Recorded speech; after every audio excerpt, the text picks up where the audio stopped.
subscribe, like, comment, dan share karena semua itu gratis. Tonton sampai habis. Nah, kali ini saya pengen tanya buat Padri, gimana sih pendapat Padri tentang seorang penari, seorang dancer itu dipandang sebagai bencong? Apakah Padri setuju atau enggak? Sebenarnya saya nggak setuju ya. Menurut saya kan para pencinta seni tadi terutama seharusnya diberikan apresiasi untuk mereka karena mereka itu mengembangkan budaya seni yang ada di Indonesia, khususnya Bangka Belitung. Nah, kalaupun bukan kita, siapa lagi gitu. Nah, sama juga saya berpikir, kalaupun saya tidak mentransfer ide-ide saya ataupun hasil yang saya pelajari tentang seni tari itu ke siapa gitu, dan bakal putus sampai saya gitu. Benar-benar. Ide-ide tersebut, dan nggak ada lagi nextnya itu sejarah tentang budaya seni kita. Menurut saya sih itu sebenarnya salah banget, soalnya di petuah-petuah kita dulu, mereka yang banyak sesepuh seni itu mereka yang para lelaki, karena kan mereka yang para ketua suku yang karena kan banyaknya itu kan kayak ritual adat. Iya, benar. Nah, ritual adat itu kan dari seni-seni tadi juga kan, kayak di Bangka Belitung kan setiap ada ritual juga kan pasti ada pesta adatnya, pasti ada tarian campaknya gitu kan. Yang itu kan kebanyakan tarian berpasangan, kalau nggak ada cowoknya kayak gimana? Iya, benar-benar. Gitu. Dan kalau teman-teman ketahui, seorang penari itu dengan make up segala macam dengan gerakannya itu adalah gerakannya itu menggambarkan cerita dari tarian itu Iya, sendiri. benar. Kemudian make up itu adalah sebagai penunjang dari penampilan. Iya. Bukan berarti make up, dan make up itu enggak seperti cewek, benar nggak? Tapi Iya. make up karakter seorang laki-laki Iya. pada saat pertunjukan segala macam. Iya benar. Yang bikin banyak dikatakan orang bencong itu menurut saya sih yang mereka yang salah menggunakan. Bener. Jadi kita, saya sebagai penari lelaki, dan gerakan itu beda loh, gerakan tari perempuan sama laki-laki. Bener. Nah, yang membuat dikatakan bencong itu karena mereka orang yang mungkin bergeraknya seperti cewek, saya lemah gemulai, karena karakter kita itu beda-beda di setiap tarian gitu. Kecuali jarang sih peran cowok memainkan peran cewek, kecuali untuk hiburan gitu. Untuk hiburan ya nggak masalah sih menurut saya, karena kan buat pahala juga untuk penonton gitu. Iya, karena benar. bisa membuat penonton tertawa, jadi bisa bikin pahala juga Iya, sih. karena ada salah satu tarian Bangka Belitung yaitu calit. Oh iya. Nah, calit itu ada karakter dari seorang pria pengen jadi seorang wanita, tetapi mereka membawa tarian itu. Tapi Iya. itu adalah hanya untuk hiburan segala macam, tidak diterapkan secara nyata. Iya, Itu gerakan di atas panggung. Jadi panggung itu adalah sebagai konteks penampilan pertunjukan yang hanya di atas panggung. Setelah di atas panggung kami biasa-biasa aja, benar gak? Iya, benar. Pada saat kami latihan kok kami gerakannya ngondek sedikit, itu udah ditegur atau kamu teman-teman mau tahu. Jadi kalau kita sebagai penari, kalau kita dikasih karakter seorang laki-laki bergerak, ya udah kita seorang laki, ketegasan kita, power segala macam itu dinilai banget. Iya, Nah, berbicara tentang pada saat latihan segala macam, kira-kira seorang penari itu harus seperti apa, kata Patri? Untuk setiap latihan pertama kita harus menerima. Jadi guru yang diajarkan itu kita harus terima. Dan kedua, ketika kita tidak rasa nyaman untuk gerakan itu, kita boleh berbicara kepada yang lebih tinggi gitu. Karena kita yang menari di atas panggung, bukan seorang koreografer gitu. Dan nanti bisa digantikan yang lebih baik juga gitu. Terus yang ketiga, karena kita kan nari ini ada yang nari kelompok, ada nari pasangan, dan ada juga nari sendiri. Kalaupun kita nari kelompok, kita harus samakan rasa feel kita untuk sama temannya. Jadi kita tidak bisa harus bagus sendiri. Saya harus bagus dan kamu harus bagus. Kamu terserah mau bagus apa enggak. Karena kita kelompok, kita harus terlihat bagus. Jadi egonya itu harus harus sama. sedang Jadi harus sama. kita sesama teman itu saling membantu. Ya, saya ajarkan gitu. Kamu itu salah kayak gini. Kita seharusnya kayak gini. Saling mengingatkan, bukan saling sok-sok mau hebat. Nah, kita di dalam bidang bidang seni tari kita itu selama saya ketemu nggak ada teman seperti itu. Tapi emang ada biasanya problem antar teman, atau aduh dia ini susah banget diajar, aduh dia tapi perlu teman-teman ketawa, tapi kita berusaha meredam emosi kita. Aduh dia ini kok begini gerakannya, tapi kita ajarin segala macam. Suka nggak suka kita itu pada saat latihan, tapi pada saat kita di luar itu biasa-biasa aja, karena itu adalah suatu proses. Dari nggak semuanya pertunjukan yang bagus teman-teman yang tahu di depan, tapi banyak sekali permasalahan yang kami hadapi dari teman-teman, tapi dari permasalahan itu ada sumber kekuatan kami untuk menjadi kompak seperti tadi yang sudah anak-anak kami sampaikan segala macam. Anak-anak kekompakan itu sangat perlu, kerja keras tim segala macam, menyalurkan ide segala macam hal. Nah, saya ingin tanya nih kira-kira ke Padri, apa sih harapan Padri buat para pemuda yang di depan sana yang kurang memahami tentang menari segala macam, yang mempunyai perspektif hal yang tadi kita bicara segala macam, gimana sih menurut Padri? Harapan Padri sih bisa atau nggak bisa nari, yang pertama promosikan seni budaya kita, karena tanpa dipromosi masyarakat luar tidak tahu apa isi di daerah kita. Karena menurut saya yang membedakan di negara kita dengan negara orang lain tuh hanya di seni budaya. Kalaupun untuk pariwisata, ya mereka juga punya, pasti kita punya hampir sama pariwisata, punya pantai, kita punya pantai. Tapi kalaupun kita di Indonesia, kayak kan Indonesia kan ada banyak provinsi nih. Di Bangka Belitung ada tari ini, terus di Lampung ada tari ini, beda kan. Jadi kita juga bisa belajar tari Lampung, dan Lampung juga bisa belajar di Bangka Belitung, tari Bangka Belitung, seperti JPI tahun 2018 ya. Yang di Bangka Belitung 2019. 2018. Jadi semua provinsi yang ada di Indonesia itu mereka belajar tari campak yang ada di Bangka Belitung. Oh iya, dan dia sebagai koreografer. Dan alhamdulillah saya bangga sampai sekarang pun grup itu juga masih aktif. Mereka suka banget untuk tarian campak di Bangka Belitung itu. Saya ingat dari Provinsi Bengkulu pada saat pembukaan JPD mereka, Jambore Pemuda Daerah dari Provinsi Bengkulu. Jadi peserta dari kontingen mereka GPI tahun sebelumnya itu untuk menuju ke JPI selanjutnya mereka menampilkan 2019 kan. JPD 2019. Mereka kan alumni dari JPI 2018.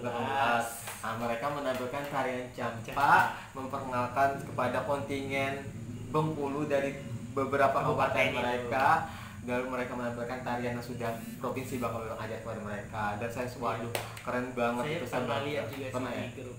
Iya, keren banget itu. Karena benar tadi apa yang kita ajarkan ternyata bisa menjadi pembelajaran juga buat orang yang bisa diajarkan. Iya. Jadi seni budaya kita itu nggak putus di situ. Iya, benar, jadi tetap dikenang siapapun. Iya, kalau bisa sampai anak cucu kita juga bisa merasakan seni budaya itu kan. Kalau bisa, karena kan memang wajib sih sebenarnya, menurut saya wajib, karena itu adalah peninggalan sejarah yang luar biasa menurut saya. Karena kalau yang lain mungkin bisa hilang. Kalau untuk bekai bangunan tuh bisa runtuh kan. Iya benar. Kalau sejarah kayak gitu kan. Tapi kalau seni budaya itu kita bisa pelajari, kita gali, dan bahkan tumbuh lagi gitu. Iya benar. Dan ilmu apapun yang kita ajarkan tuh nggak pernah habis segala macam. Karena teman-teman perlu tahu, walaupun si Padri atau saya yang sudah mengajar, walaupun sudah punya prestasi, tapi kami tidak luput dari pembelajaran dari seorang apapun. Kami belajar gak harus dari orang-orang hebat, orang biasa pun kami belajar, orang tua, orang zaman dahulu juga kami belajar untuk saya mendapatkan ide serta wawasan ilmu. Tapi dari ilmu-ilmu yang dulu itu bisa kita tingkatkan segala macam, menyesuaikan perkembangan zaman saat ini. Malahan kayak wisata sejarah pun kayak kita kemarin bahwa itu kan temanya wisata sejarah nih. Parade Tari Nusantara di Taman Mini, temanya wisata sejarah. Orang kira kan kita bisa mengenal wisata sejarah hanya bisa datang ke tempat dan bisa melalui medsos ataupun baca media kan. Di bidang seni tari pun kita bisa mengekspor wisata sejarahnya. Jadi tanpa orang melihat wisatanya langsung, tanpa orang melihat medsos ceritanya wisata itu pun, mereka bisa melihat di tarian. Oh, tarian ini menggambarkan wisata sejarah. Apalagi kita bawa kemarin kan Pantai Pasir Kuning. Jadi bisa dilihat kayak gitu. Jadi seni tari itu luas loh gitu, luas. Bukan hanya menggambarkan, memang dari dulunya misal ini tari campak, kita harus menggambarkan tari campak terus no, kita bisa juga menggambarkan sesuatu kayak legenda, kayak tergantung temanya gitu. Apa sih, mistis juga kita bisa. Jadi dari menurut saya sih belajarnya lebih banyak didapatkan di bidang seni tari dibandingkan kita hanya baca buku juga sih. Benar-benar. Karena kan ibaratnya kita langsung praktek secara langsung Ya, kan. Oh Padri, kira-kira nih pada saat si Padri mengajarkan, beda nggak sih misalnya ngajarin anak SD, anak SMP ataupun anak SMA itu sama nggak sih? Sebenarnya pasti beda karena kan tingkatan umur juga berbeda kan? Gerakan juga beda ya? Gerakannya juga tergantung. Kalau untuk anak-anak sama SMP SMA saya melihat kemampuan mereka. Kalau mereka mampu, kalau bisa mereka seperti penari profesional kalau anak SD. Tapi kalaupun tidak bisa, jangan dipaksakan, cari ide lain agar mereka terlihat bagus gitu, seperti itu. Cuma kalaupun memang secara umum nih, saya gambarin secara umum kayak GSMS kan, gerakan ada kan gerakan seniman masuk sekolah, sekali ngajar langsung 40-an orang, 20 orang minimal kan, dan harus pentas seni. Saya kalau disuruh milih SD, SMP, SMA, saya harus lebih memilih SD. Kenapa? Pertama, kalau SD pemikiran mereka, kalau mereka lagi suka nari, dia akan giat sekali untuk belajar. Kalau SMP, SMA, mereka ini pemikirannya masih labil. Jadi suka atau nggak suka nggak kelihatan mereka. Jadi cuma misalnya memang suka cuma beberapa, mereka lebih kepentingan pribadi mereka karena mungkin udah dewasa gitu. Kalau anak SD mereka macem, kan? apalagi latihan satu hari pasti mereka marahin saya untuk kenapa nggak latihan, kita mau latihan gini, malas di rumah pastilah.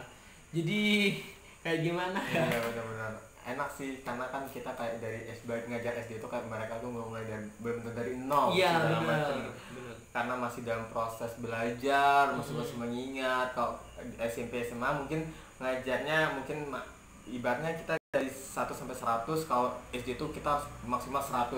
Kalau SMP itu 80, kalau SMA itu 70, karena udah posirnya mereka untuk tangkapnya itu lebih susah pada SD daripada SMP SMA agak sedikit mudah lah ya. Mereka juga agak bisa dikatakan bandel sih, ibaratnya diulang sekali udah nggak mau, rasa capeknya lebih cepet ngambek ya. Iya. Itu tantangan sih. Iya, mereka sama mereka itu apalagi kayak musuhan gitu. Jadi kayak per geng, saya ngajarin juga kelihatan kali ini gengnya kayak per geng gitu, ada gap-gapnya gitu. Iya, benar. Jadi nggak ada satu klub, susah ngeklub mereka. Itu tantangan terbesar. Jadi gimana caranya si Padri untuk ngeklub mereka itu, Bang Padri? Kalau Padri sih pertama ajakin kumpul terlebih dahulu, nggak langsung latihan, nggak langsung stretching juga, nggak. Cuma langsung kumpul, ajak main dulu sih biar mereka fun dulu, biar mereka kenal satu sama lain. Kadang mereka pun kan beda kelas nih, belum tuh juga akrab gitu. Dan saya selalu mengulangkan pembicaraan kalian itu kalian dari kelompok, dan saya pengennya nggak ada gap gitu. Walaupun kalian satu kelas, beda kelas, jangan mengumpul temannya hanya satu kelas, kalau bisa digabung semuanya. Dan kan kalau tarian ini kan kalau Padri biasanya saya bagi gitu. Kalau untuk SMA atau SMP kalau rame saya bagi, sengaja saya acakin orangnya biar mereka lebih akrab. Nanti besoknya diacakin lagi kelompoknya, tapi gerakannya sama, cuma kamu kelompok saya anggap 1, 2, 3, 4 kelompok. Kalian belajar sama-sama ya, satu kelompok ini sama-sama. Saya ngajar kelompok 3 dulu, selesai kelompok 3 lari ke kelompok 2, saya tes lagi ke kelompok 1-nya kayak gimana hasilnya. Jadi mereka itu keinginan belajarnya kan gimana gitu kan, lebih meningkat. Dan saya kasih hukuman kalau mereka tidak maksimal, jadi ada termotivasi, takut dihukum mereka kan, kayak gitu sih. Padri, saya mau tanya nih, gimana sih caranya Padri menemukan suatu gerakan itu? Gimana kalau Padri sendiri? Jujur saja kalau Padri sih jarang sekali, bukan nggak pernah tapi jarang untuk menonton YouTube. Kalau tonton saya sih kebanyakan kita kan nggak tahu sih. Saya juga misalkan dia ngopi pas ke gerakan yang nari gitu, saya nggak bakal tahu itu gerakan dari mana. sebelum-sebelumnya yang saya temui. Kalau saya sih nggak tahu sih sebenarnya inspirasinya dari mana, cuma kalau Padri sistemnya itu nggak pernah ngafalin dulu di rumah atau di manapun, saya dapatnya itu gerakan yang langsung di situ aja gitu. Ngeliat anak-anak segala macam. Iya, langsung. Iya. Jadi kalaupun misal untuk musik, misalkan Padri udah dapat musiknya, cuma saya gambarin aja di pemikiran Padri. Oh, alurnya kayak gini, sesuai cerita dulu kayak gimana. Maunya sebenarnya kita itu maunya tarian apa dulu. Jadi kita harus perlu tahu dulu temanya kayak bawa apa. Kalau udah dapat temanya, baru menyesuaikan gerakannya kayak gimana. Karena teknik gerak kita itu akan menggambarkan sebuah tarian, bukan hanya bergerak aja. Jadi gerakan tangan kita, kaki kita, mata kita, ekspresi kita itu bakal menggambarkan sebuah tariannya gitu. Bukan hanya dari alur ceritanya itu, bukan hanya dari musiknya aja. Tapi karena tarian itu kan sebenarnya simbol seharusnya gitu. Tapi Badri ya, kalau saya cerita ya, ibaratnya saya menciptakan sebuah tarian. Tapi kalau saya menarinya itu saya nggak bisa loh, jujur. Nggak hafal.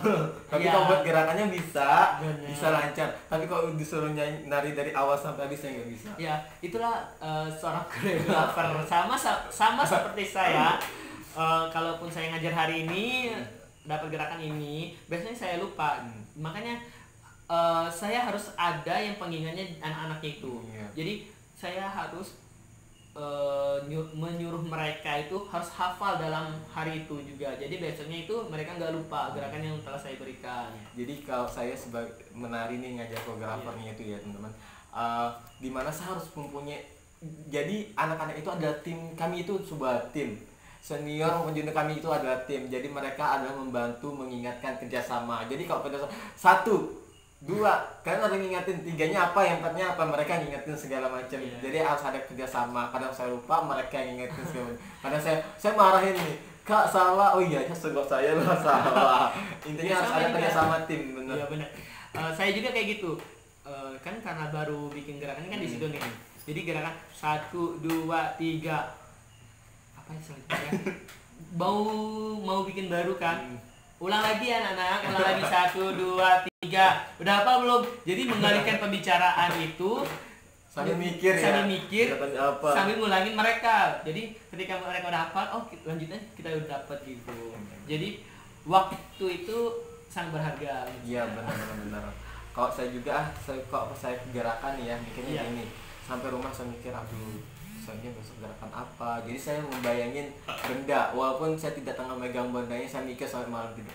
Oh benda ini bagusnya dibuat gini, gerakannya gini, harusnya tangan gini, segala macam. Dan untuk di ekspektasinya itu bukan saat di rumah, tapi pada saat bersama ketemu anak-anak.